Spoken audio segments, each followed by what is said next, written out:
Duha ka babayeng ginapatian street-level target sa pagduso sang iligal nga droga. Nadakpan sa bypass operation. Nakatutok Josel Huesca exclusive. Husto na lang ang magtalangison si Miriam Oiva samtang ginarikisa sang operatiba. Luwas sa iya nadakpan man ang kasilingan niya si Vanessa Aragon. Sila ang ginatudlo nga nagaduso sa iligal nga droga sa barangay Kubay na Pultan si Balom Antique.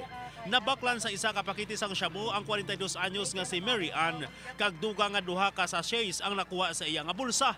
Samtang ang 25 anyos nga si Vanessa Aragon ang nakuhaan man sang 3 ka sachets sa iya nga posisyon sang suspected shabu.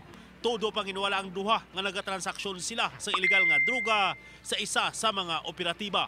Basta ka pangalay lang ako sa gintusasan Tapos may gindasok sa imo nga likod.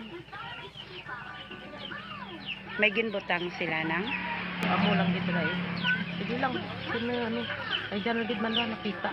Dapat di may tanda basta mga planted lang tanda. Sa wala mo nga bulsa. Paano mo nabalaan nga may isa wala nga bulsa? Manan ko mong jadag yung butang. Wala na hamas. Na nag-istorya pa yak natin.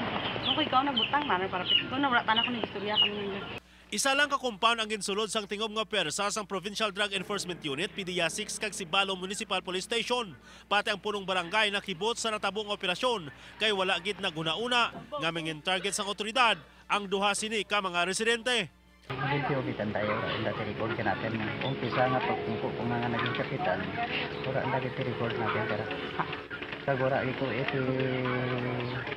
mga balita nga partisa diyang karang bagay ng Gilayon na gindalang duha sa Sibalom Police Station agud masikaso ang pagpasaka sang kaso nga paglapas sang Comprehensive Dangerous Drugs Act of 2002.